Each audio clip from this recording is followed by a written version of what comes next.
Hello everyone, and this is lesson 5 in the Intro to Houdini series. So what we're going to take a look at in this lesson is something called LOPS, which is a brand new area in Houdini for lighting, look development and final rendering. So the idea behind LOPS is fairly simple, right? Usually or traditionally in Houdini before this is what your final scene would look like at object level. Okay, so you would have your geometry, you would have lights, you would have a renderer, and you would have materials. And then if you have, this is a very, very basic scene, but usually you would have more lights and you would have more, geometry pieces and everything. So the whole thing would sort of look something like this, quite scattered. You would probably make network boxes and, try to organize them and everything. So what the idea with LOPS is that you bring all of it together into a single node tree. So firstly what it does is it kind of allows you to organize everything extremely well. And it also allows you to do a lot of other things, like you can experiment with a variety of lighting situations and just switch between them. So it gives you the kind of flexibility that you were getting with SOPs, like at modeling level, but now you can do it with a full scene. So what LOPS looks like is, just to sort of give you a preview, is this is what LOPS would look like. So the first thing to remember is once you come into LOPS, it's a completely different scene. Like whatever you were having at object level is not going to be seen inside LOPS.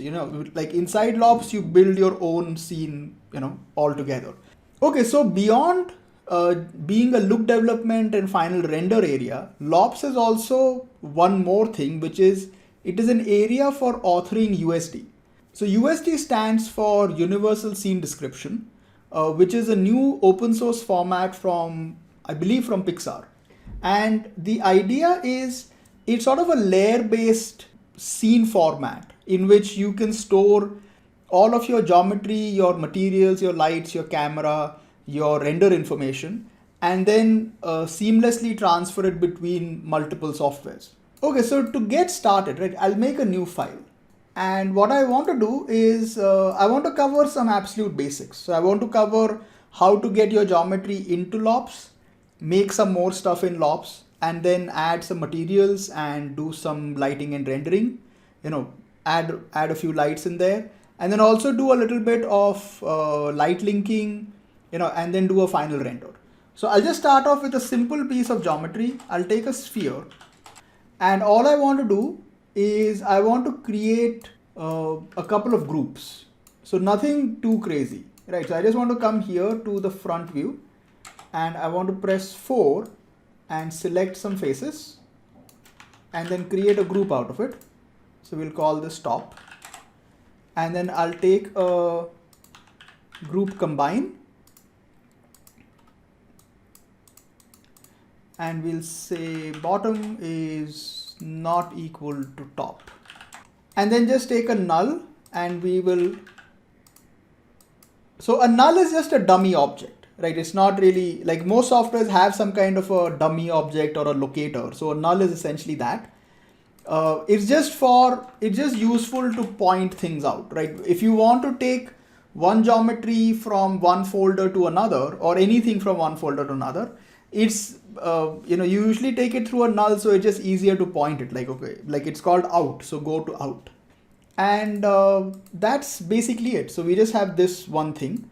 The reason I created groups is so that I can show you how to import groups into LOPS as well, because the technique is slightly different. Okay, so we can take type LOP, and you'll get something called LOP network, and just jump in. It gives you this issue because it says, it requires RenderMan 23. Default Houdini sort of ships with RenderMan 22.6. 23 hasn't been released as yet, so I don't have RenderMan right now. Okay, so the first thing we want to do is we want to take something called as a SOP import, and a SOP import allows you to import a geometry from your SOP network. So we'll just click here and we'll take out. And traditionally you want to import it, you want to click on load as reference, because it's sort of, it's a little more efficient that way. So once you hit load as reference, and you want to see, if you want to see the scene graph or the scene tree that you are developing, we can split this viewport top and bottom, and I can right click here, come to USD and say scene graph tree, and you'll see that what you have is, let's just call this as sphere. So what you have is, you have an object called sphere, and inside it there's something called mesh 0. That's what it calls everything traditionally. So the primitive path is kept to /$OS. So what that means is, like, whatever name you're giving here is the name that will come up over here. Okay, so the first thing is, we don't have our groups, right? Like if you middle click here also, or you press on the eye, you can't really see anything. It's a different context altogether. So there are two things. Like one is you have an import group option here, which is essentially, it'll actually import just that group. Like it's not importing the full object. If you say import group over here and I say import top, then it's only going to import the top group. Okay, but you're still not seeing top over there. So this is nice. If you just want to import a part of your geometry, you can import a group. But what we want is, we want to import the groups so we can assign materials to them. So what you can do is, you switch on import data, and here you can do a bunch of things. So if you want to import attributes that are there on your geometry, you can import those. But what you can do more is, you switch on subset group, and then you can import the group. So we'll pick up bottom and top, and then you'll notice that here, see, you have bottom and top. So this is how you can import groups. Okay, so along with this, I want to create a couple of other objects. So let me just create like I'll create a pig head, which will also come in with a material. So I don't want that. So what I want to do is, I want to come to materials. It makes ready-made materials for itself. I'll just clear it out. I don't want it. And I can move it up. It has some inbuilt, transform options. So I'll just scale it down a little bit. And okay. And then let's create another one. We'll create a test rubber toy. And that will also come in with a material. So I can just clear that out as well. Okay. And then let's just keep this here. Let's come into this guy. Let's keep it there.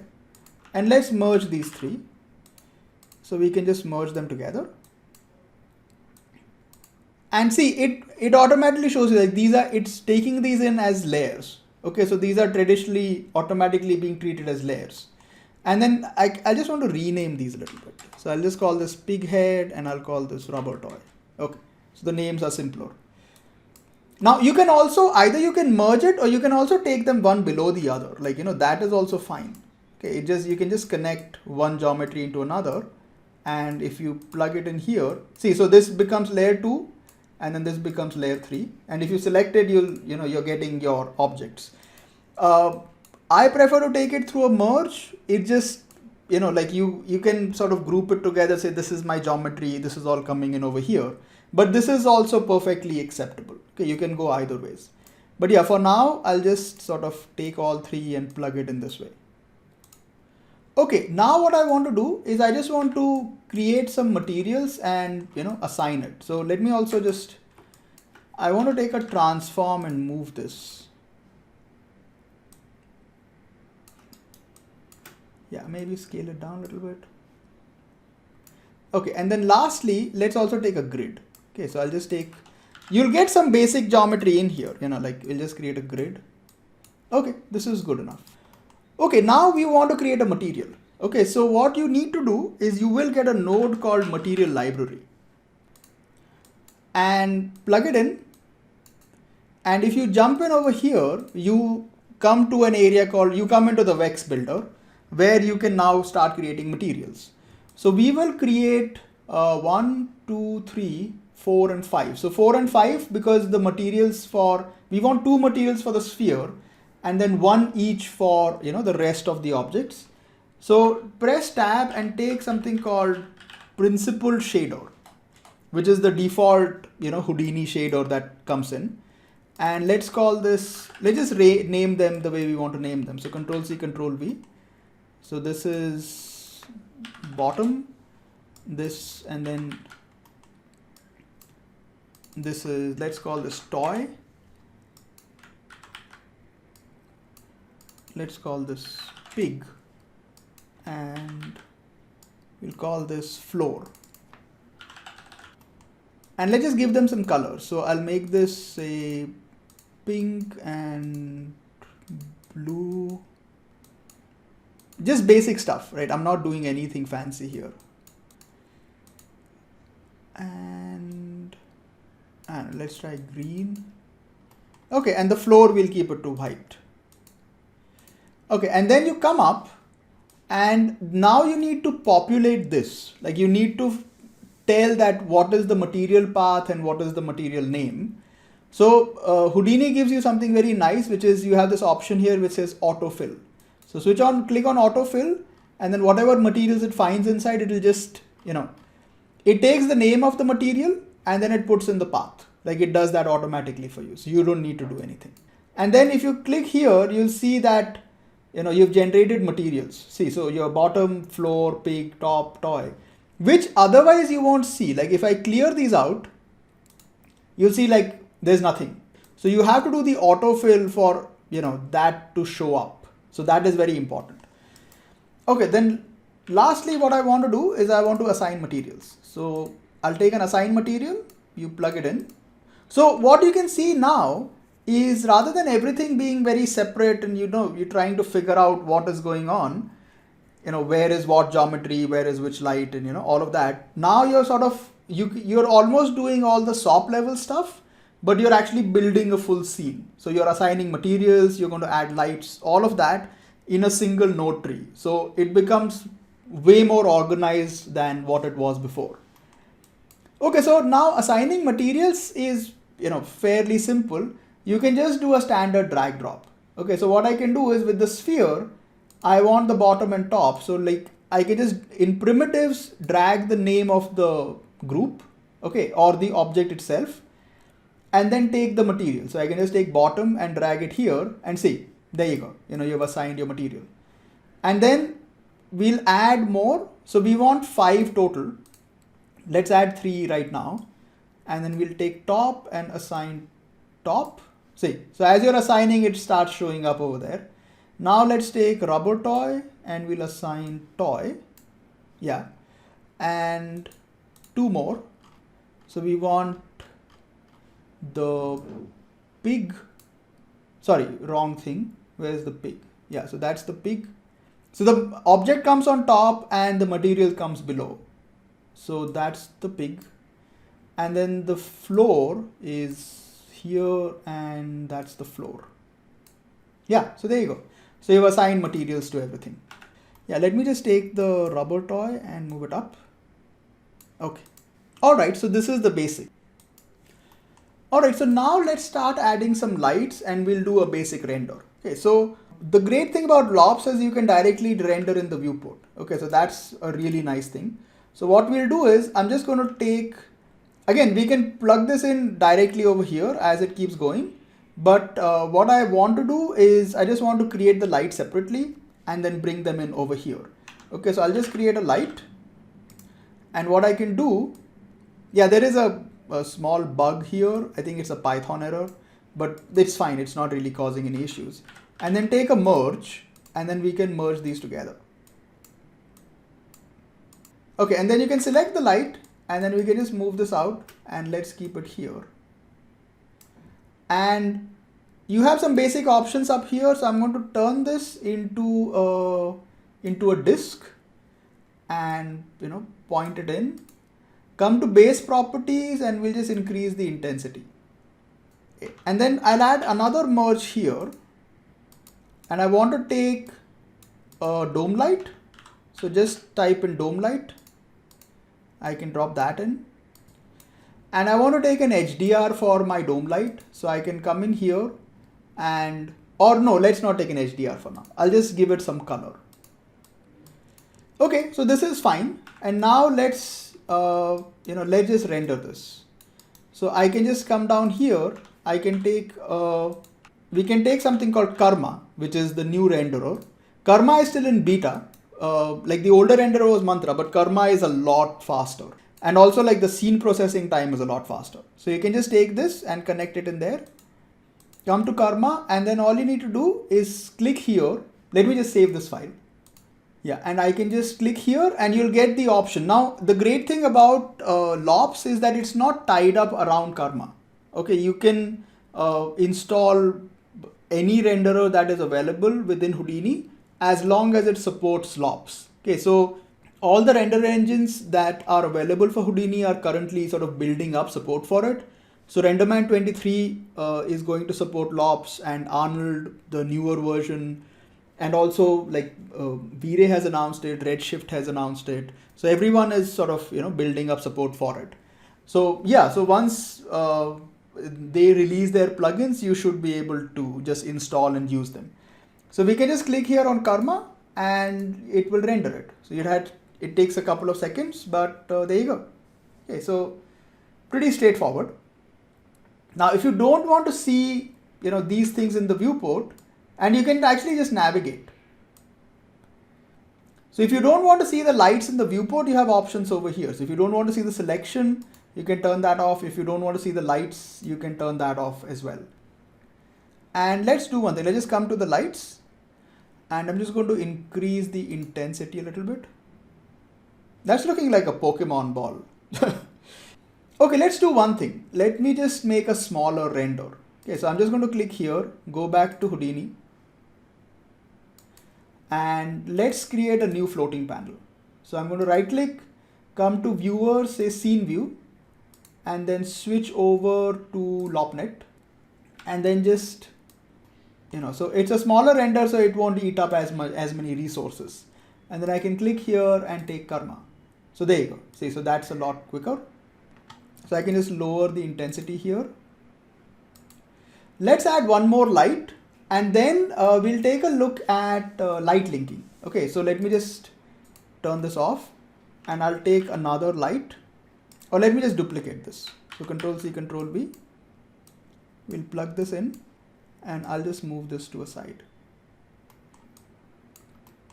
Okay, so let me just hit Karma, and yeah, so let's do light linking. Okay, so what you can do is if you type in light, you'll get something called light linker. Okay, and you can drop that in the middle, and it's a pretty nice thing. So what you get is you get your lights on the left and you get your geometry on the right. And let me just come in here, and I'm going to just color these. Okay, so this one I want it to be yellow, and the second light I want it to be pink. And also let's come into the material and make the floor brighter. So I'll pick up the floor and I'll just make it brighter. Okay, so now what I want to do, as I said, is I want to essentially just link the lights. So let's also take the dome light.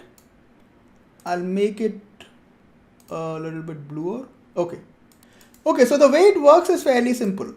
Let's say that for the sphere, or let's say the toy and the pig should not be affected by the yellow light. So what I can do is I can actually take the pig head and the rubber toy, and you have an option up here which says create new collection from current selection, which is, it'll just group these together. Okay, so I can just click on this, and we'll just call it toys.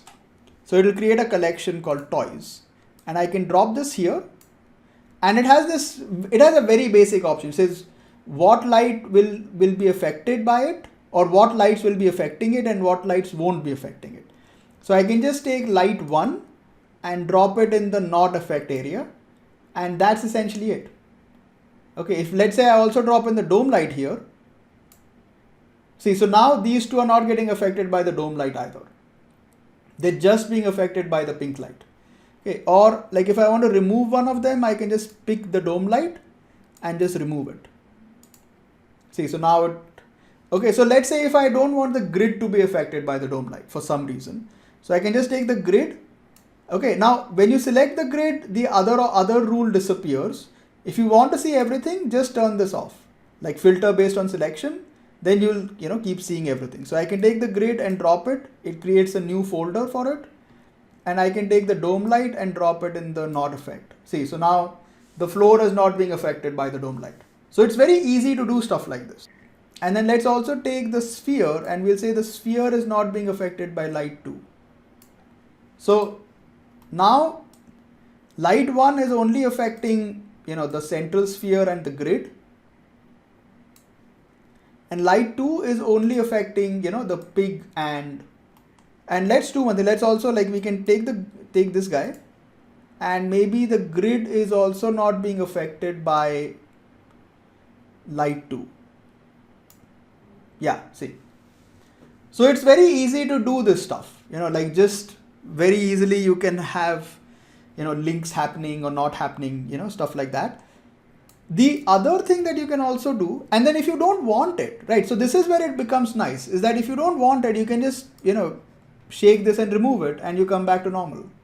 Okay. So which otherwise in a traditional system, you would have to go back to the light linker and, turn things on and off and remove all of the rules. Here you just disconnect the whole thing and, you're back to normal.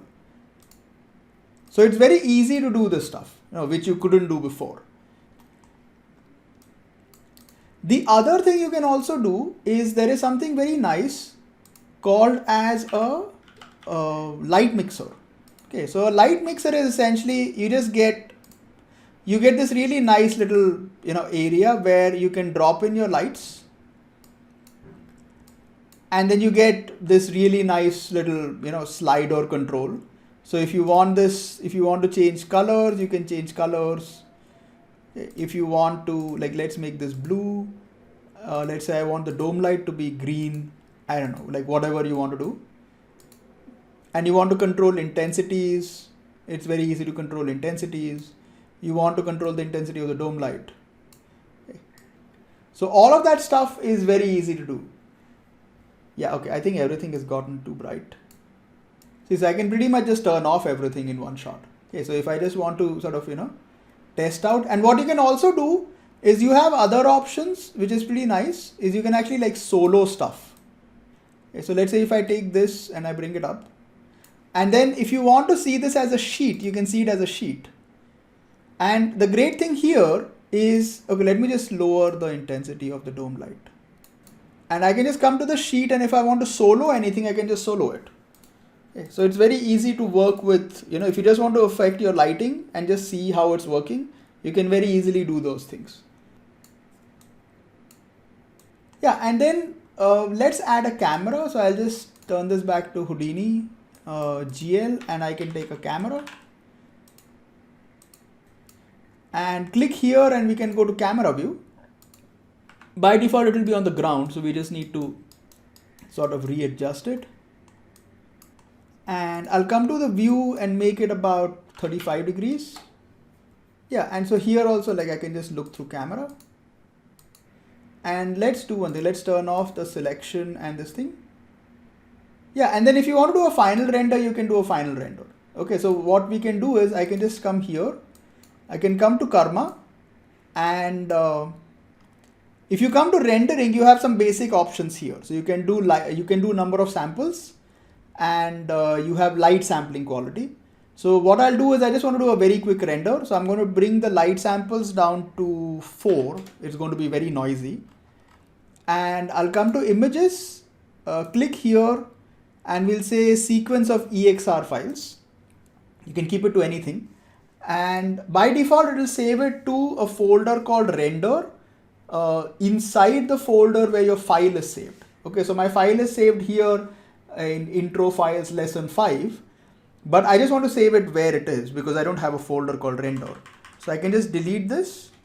So it'll take the name of the file and then, a $OS and then whatever is the frame number, but I'll turn it to JPEG. And I want the render size to be pretty small. So we'll do 640x480. And what I'll do is I'll come to render and turn on scheduler, which will show me the progress. And let me save this file, and I can just hit render. So it default picks up the camera that you have. If there's more than one camera, you can pick up those as well. And then hit save to disk.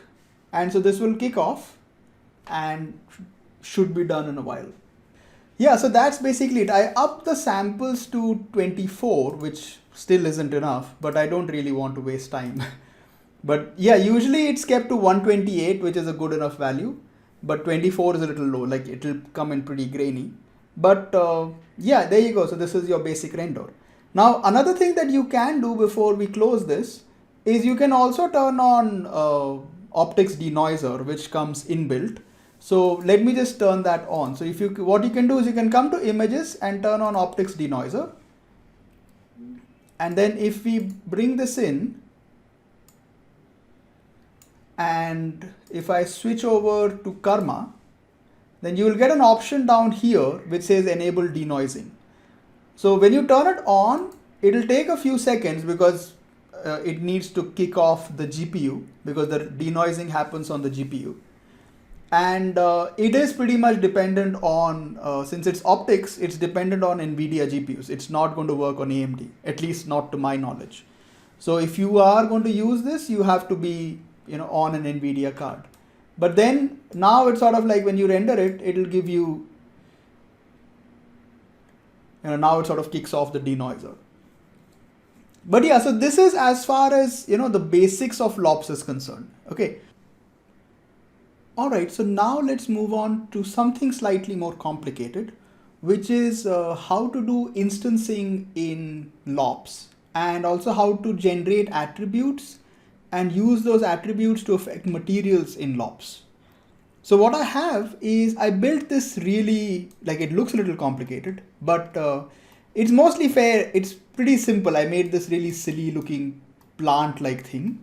And what I have is I have three different variations of them. I have a sphere and a box and a torus.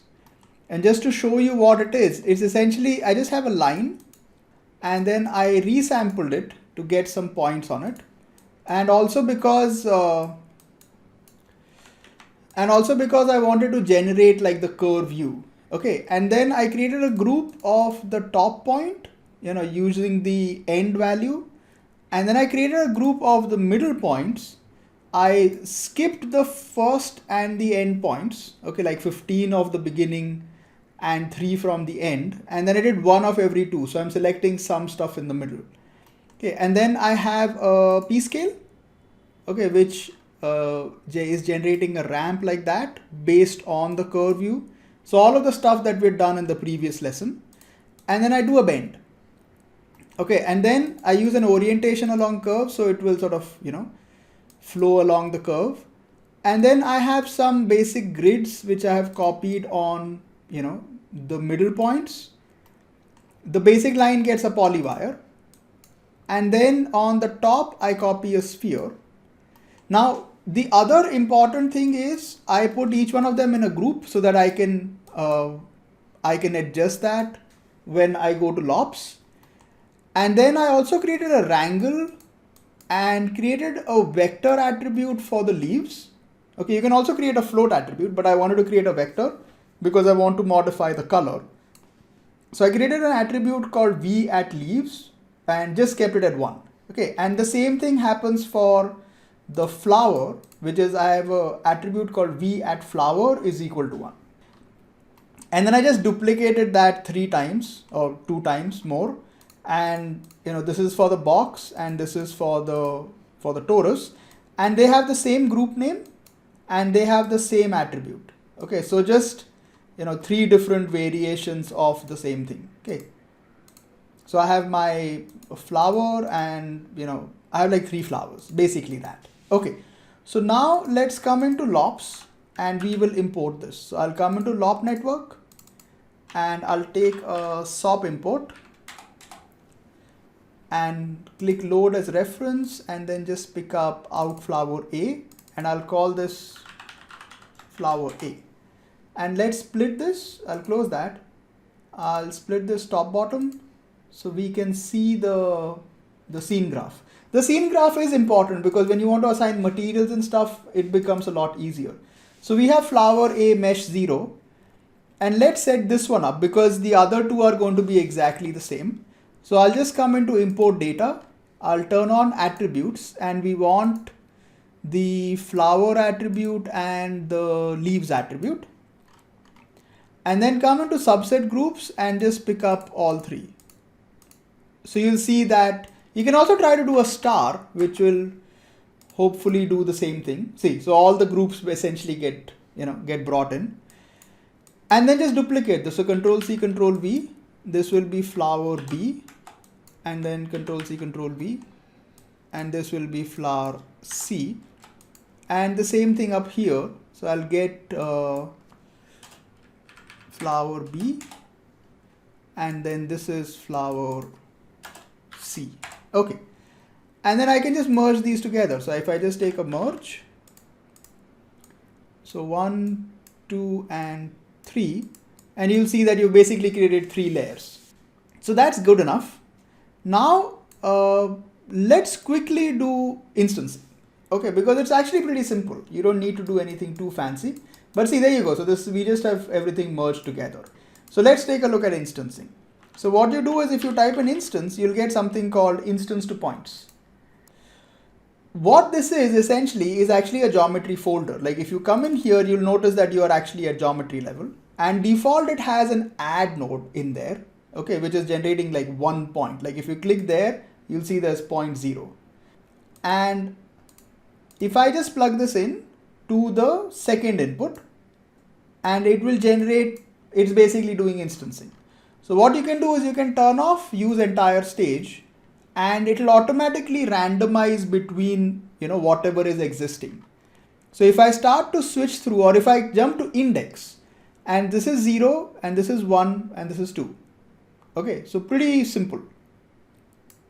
But if you want to be a little more organized, what you can do is we can create a collection out of this. So let's do something called as stage manager, and just plug this in. And here we can create like a folder, and then just call, because let's say if you connected 10 objects in there and you want to create an instance of just 4 of them. So this will, if you just connect it directly into instancing, it will use everything. Okay, so what you can do is I can just click here, and I can create a folder called flowers, and then just take all of this and drop it in there. Okay, so you've created a folder and have that. And then we want to convert this into what's called a collection. So we'll take a collection, and you need to name the collection. So we'll call it flowers. And where does it need to look for? So it needs to look into this collection called flowers. Okay, so what you do is you just come in here, and we do /flowers. And when you do slash again, it's asking what, you can just put a star in there. So it'll just pick up everything. And then inside the instance, you plug this into the instance. And here in the prototype primitives, we say %, and the name of the collection, which is flowers. Okay, so if you come up here, see, this is the name. This is the name that we have, collection named flowers, and that's what we use. So the advantage of this is, like, if I add a grid here, or let's say if I take a sphere and I add in these two as well, because my stage only has, my flower folder only has those, when I come to my instance and I go through it randomly, see, it never brings up the sphere or the grid. Okay, which it can, if I don't do this, or if I add in the grid into this, it will bring it up. So if I come back to my stage manager, and then I drop the grid in there, and now if I come back, and if I start to change, see, you do get the sphere every once in a while. So this is the advantage of having the stage manager and the collection, because then you can sort of just say, okay, we have 20 objects, but I want to instance only these 10. Okay, or you can have multiple of them and have multiple instances, and then each one can use something different. So let me just remove that. Yeah, just drop it onto the root, and that's good. Okay, so we're back to this. Now let's do something better with this, because this is just a single point. So what you can do is jump in, and I can create a grid, and you'll immediately see it sort of do what it's supposed to do, which is, see, it's randomizing between the sphere and the torus and the box. Now what I can do is I can take a scatter. So there you go. So it's scattering it. Let's do one thing. Let's do what we had done, previously, which is we can use the index value. So I can come up here and set this to index, or actually set it to index attribute. So we can generate an index attribute, and whatever is the attribute value is what it will use. So jump in here, and then if I take a wrangle, and let's say if I just create I at index, I at index is equal to 1. And see, so if I drop it here, like after the scatter, let's call this index. And so if it is 0, you'll see the sphere. When it is 1, you'll see the cube. And when it is 2, you'll see the torus. But what I want is, let's say if we can use a noise map and scatter them that way, that would be nice. Okay, so let's keep this to 0, and let's come into the scatter, and we'll create a noise, an attribute noise. I'll call it C and keep it to 1D. And let's try to work with this. So I'll come in here and we'll say, let's do ch ramp, and I'll pick up, let's call this I, and we'll pick up at C and click this. And let's see if this works. So firstly, let's come in here and we'll say remap it to 0 to 1. And then here, let's try something. Like, let's take this to 2. See, so there you go. So you're getting some amount of stuff happening. Okay, but let's do one thing. Okay, so because we can directly just set this as high as we want. But yeah, let's set both of these to constant. So this is constant and that is constant. And I'll set this here. Right, so this one is 1. And then I'll take another one, or let's take this, and this is 2. So you're getting a step, but there you go, see. So what you're getting is you're getting this nice little, and let's also do one thing. Let's take a p scale. So we'll do at p scale is equal to the same thing, but a different name. So we'll do Control C, Control V, let's call it PS.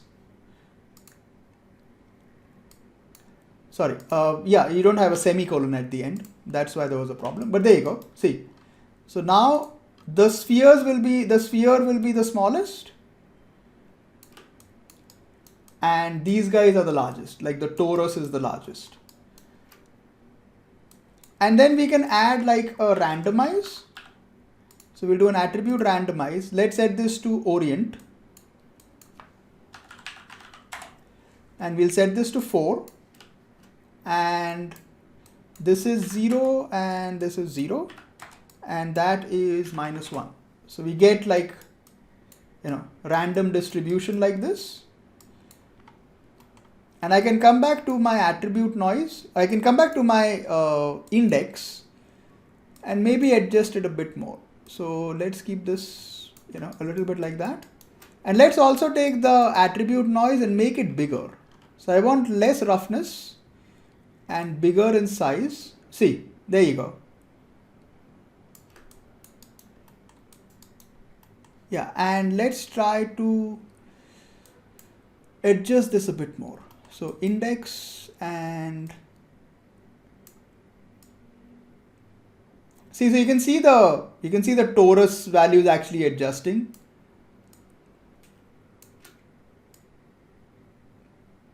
Yeah, or let's go the other way around, like let's make this smaller. Yeah, there you go. See, so that looks a little bit better. And if we want, we can up the scatter. Let's make this about 4,000. Yeah, see, so now you can very clearly sort of, find the difference. So let's take this, let's make it small,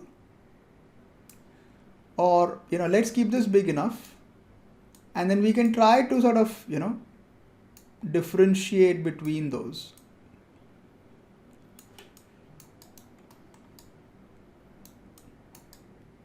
Yeah, so not bad. Yeah, so you have like 3 ranges then. Like the biggest ones are the spheres, and then the middle ones are the cube, and then the smaller ones are, are the torus. See, so you can actually like do something like that. And then if I take the attribute noise and adjust it, see there, that's how it works. So it's a pretty nice way to do this stuff. Okay, so now that we have, built this really random field, let's start assigning materials to it, and then we'll randomize the materials. All right, so now that we have finished instancing, let's start assigning some materials. So I'll just open up my USD scene graph, and let's create a material library, which we can drop in the middle. So this is, I think this is like it's probably like a Python error.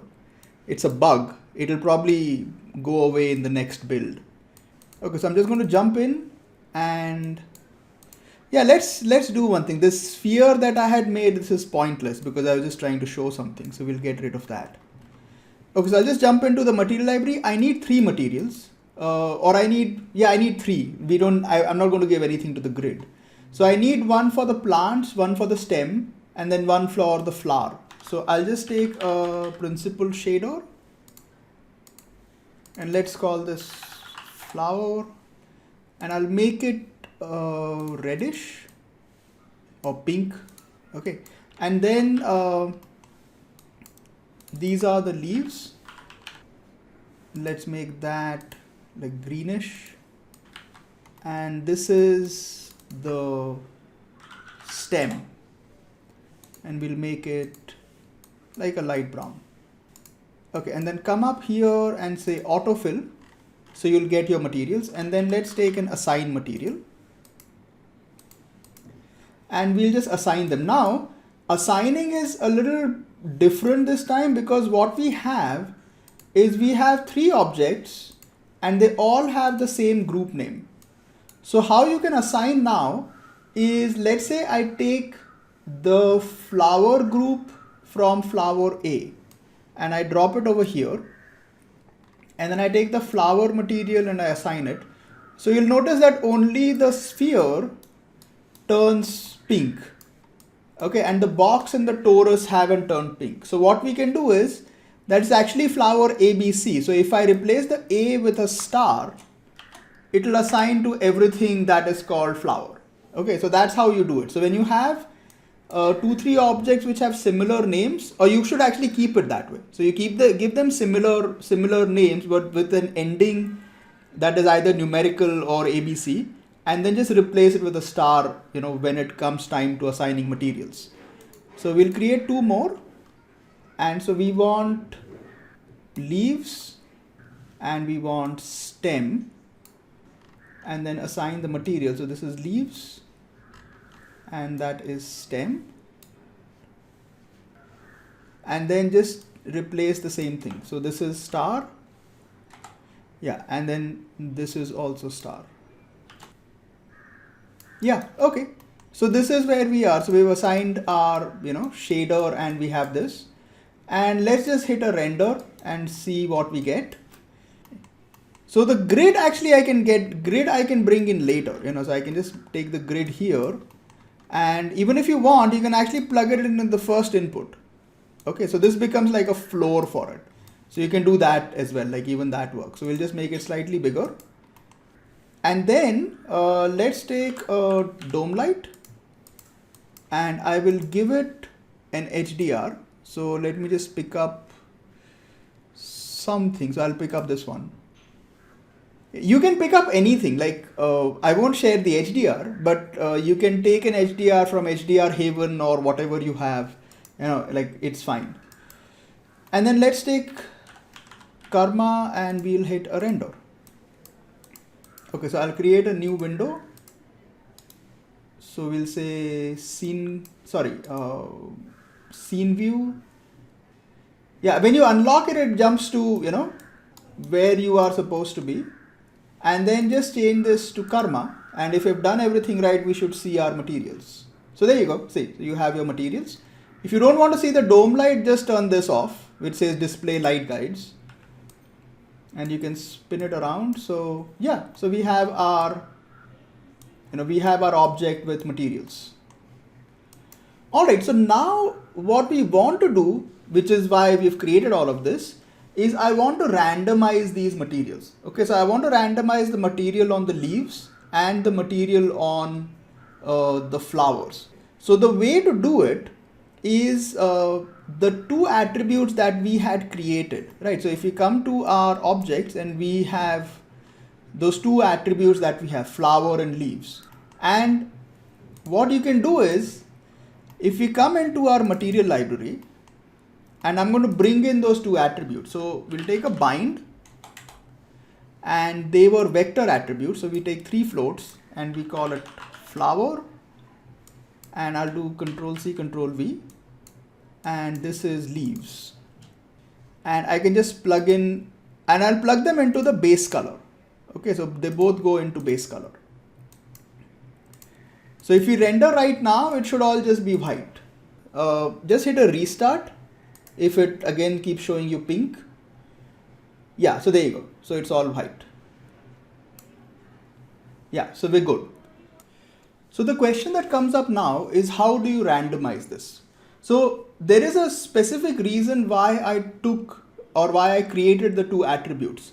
Because the basic way that you can randomize a material via instancing is that a material, the base color, the attribute or the parameter is actually just called base color. Okay, so like, one word. And if I created an attribute called base color and randomized it, it will do the work. So just to show you that, okay, I'll just disconnect these and let me just hit Karma and again just hit restart, because sometimes it doesn't update. So what I can do is, if I come into my instance and then you take an attribute randomize, and we'll call it base color. And here as well, it's a vector because it's the actual color value. So we will set it to, the dimension should be 3, and we'll set the attribute name to base color.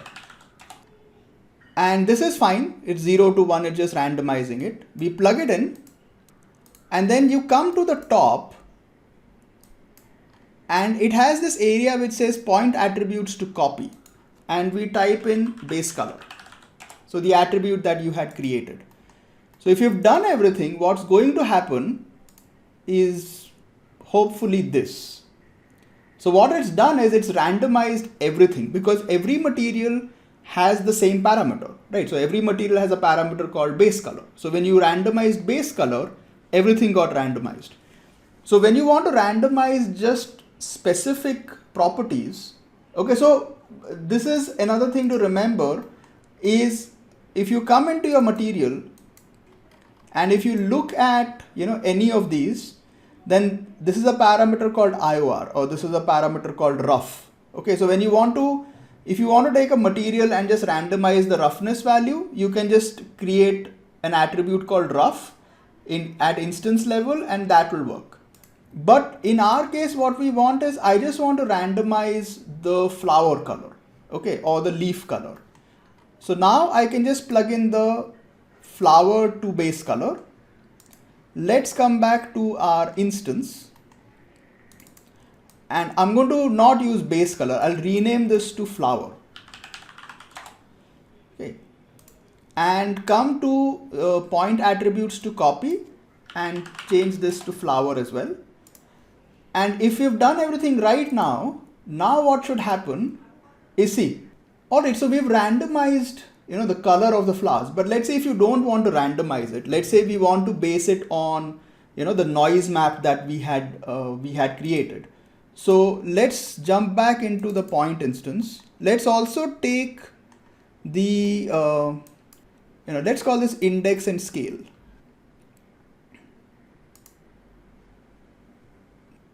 Okay, let's just call it index. I think it's causing some problems. Yeah, okay. Yeah, let me just come down here. Let's just adjust these scale values. Maybe I don't want them to be that small. Yeah, those ones are like a little too tiny. Yeah, okay, I think that's better.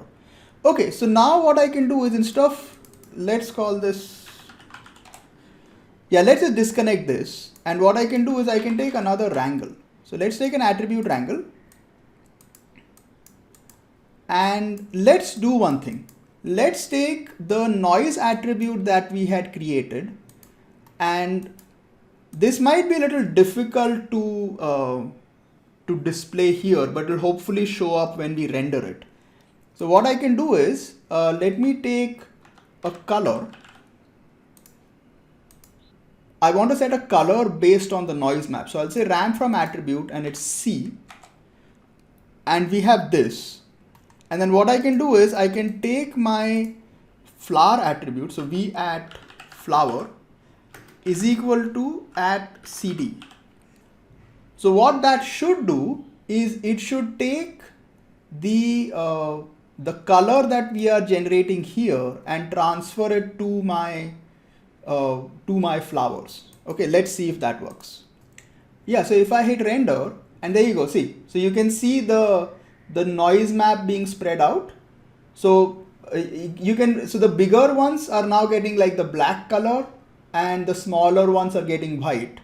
So if I come into my my color map, and now I can set color. So let's say these ones should be pink, the way they're supposed to be. And then it becomes slightly, say, yellowish. And then the smallest ones are, like more yellow, like that. And let me just sort of bring this in. Yeah, so there you go. See, so now, the smaller ones are greenish, and then the cubes are, a little more orange, and then the big ones are pink or purple, whatever. So this is how you can sort of, not just randomize, but we can use the existing attributes and adjust colors. So similarly, let's say I want to also modify, the leaf color. So let's come back in here again, and I will create, let's call this as flower. And let's come back, let's put another, we'll put a randomize. Let's call it leaves. So the attribute name should be the same name that you have created. So it will be leaves. And what I want to do is I just want to keep it to green. And let's try 0.2 to about 0.5. So what should happen is we should mostly just get a very dark green. And then come to instance to points, and here we'll type in leaves. And then just make sure that if we come up to our material library, then the leaves is connected to base color. Okay, so now let's see if everything works. So if I come in here and I hit karma, and see, there you go. So the leaves have gone to like a darker green. If we zoom in, we should be able to see it. So I'll just scale it up. And see, so the leaves are, dark and light green, and then the flowers are getting, the colors that we have decided. So this is how you can actually, not just randomize values, like we can randomize it further. Like let's come into instance to points, and I'll make this 0 to 1. Let's also add a little bit of reddish to this. So let's make it 0.2 and 0.7. 0.7 might be a little too much. Let's try 0.5. Okay, and then let's also do one thing. Let's come to the flower color here and let's make this something else. What can we make it? Okay, let's make it blue just for fun so that, and let's make this a slightly richer color as well. So we'll make it reddish or more orange. Okay, and let's make this slightly dark. And yeah, there we go. Okay. Yeah, so if I zoom out a little and we look at them, see, so the leaves have more variation now. And so the small torus, they are blue, and then the boxes are more orange, and then these are, All right, so this is how you can instance objects and you can randomize them, and you can also use the attributes that you have created to randomize their shaders, in any which way that you want. All right, so now let's take a look at a final scene where I just want to do some basic sort of like PBR shading and rendering. Okay, so I have built a scene, but we'll sort of build it again from scratch. And what I have is, I just have this base object that I have, and I have a rubber toy. Okay, and then we're just going to create a shader for it. So I built a shader for this in Substance Painter, and I have the 4 basic. So I have the diffuse, the roughness, the metallic, and the bump map, and then we'll just apply it and do a render. Okay, so I'm just going to create a LOP network. I have one that already exists, but we'll build one from scratch. So I'll just go into SOP import.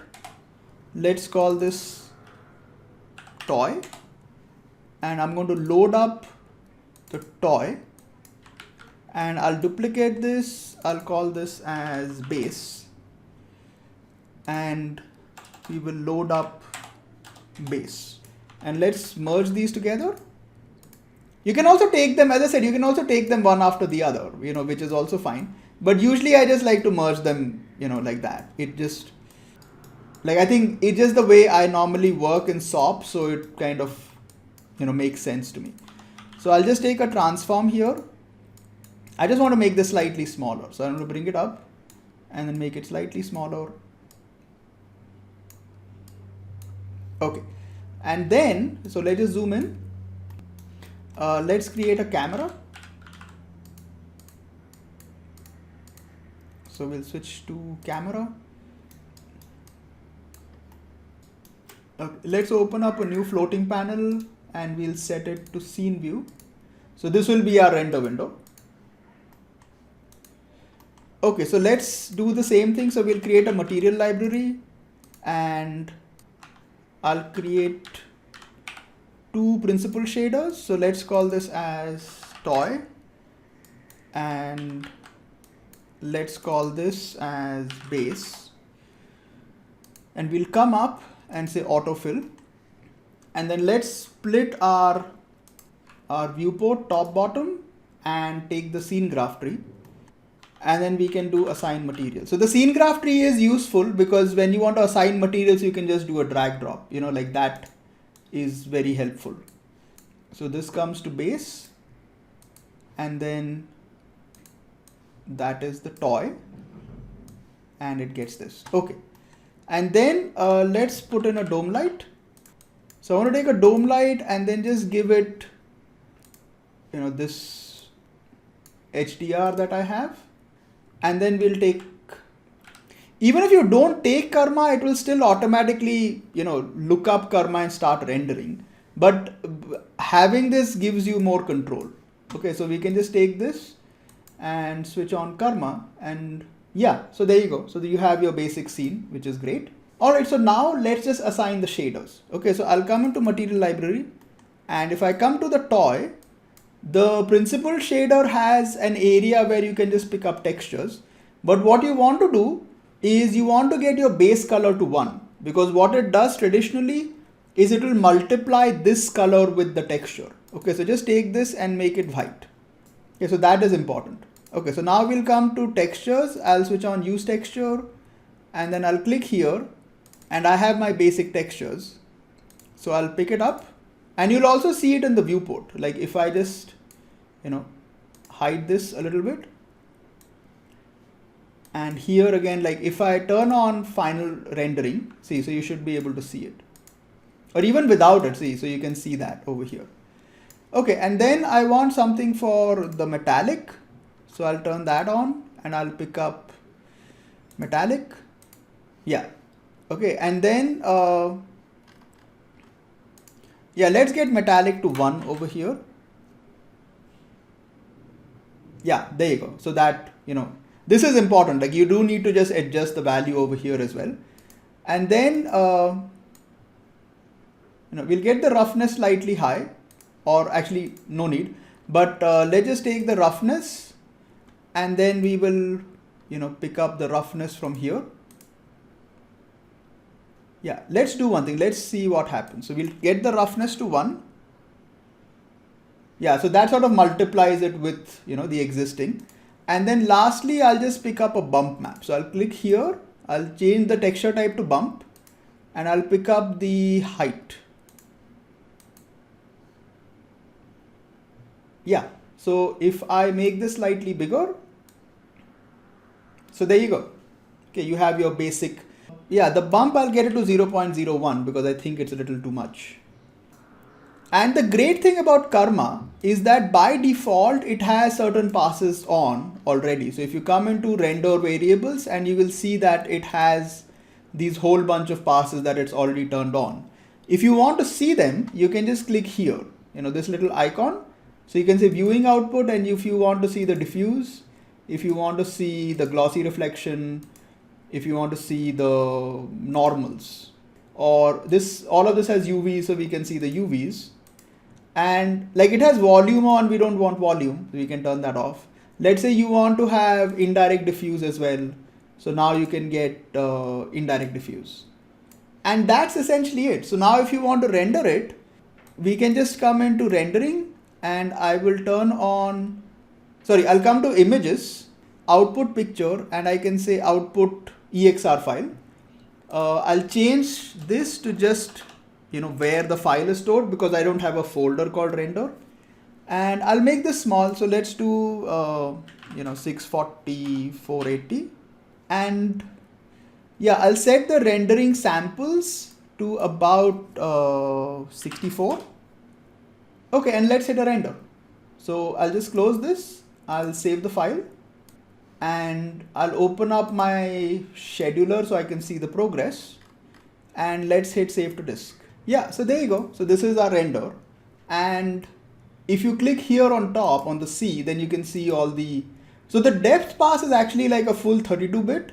So that's why you don't see it. So what you can do is if you click here, it will readjust the pixel range, and there's your depth map.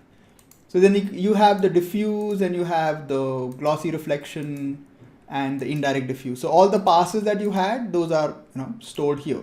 So before I close, there's one final thing I want to show, which is also like a really neat little thing you can do because of LOPS, is because it's a node-based structure, you don't need to turn lights on and off to test your settings. Okay, what you can do instead is, let me just open up my render window again.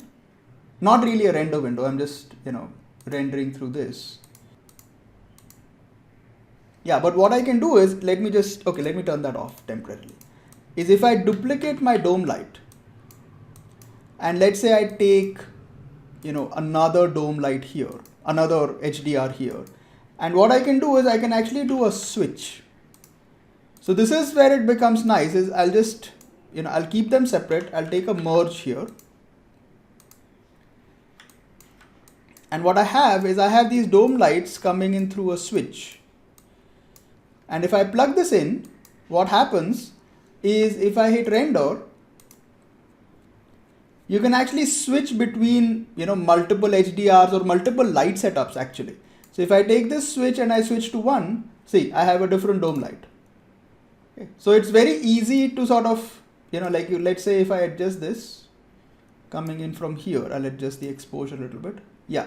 So I have one dome light, which is like this, and I can come in here to my switch and I can check, a completely different dome light. And then maybe if I want to have, just a single, area light coming from top just for fun, like let me just put in an area light here, and I'll just zoom out. We'll go to 3, or 2. And let me come up. I'll change this to, let's say disk. And let's say if I want this to also have a dome light, so I'll do Control C, Control V, and we can merge these two together. So what's going to happen is when I hit Karma, so what I have is I have this one light here, which let me just increase the intensity. Let me try to make it, I don't know, yellow. Okay, see, so you can see that on top. And I can push it to a side here. There we go. Okay, so we have this one light, and then if I don't want that, I can go to 2.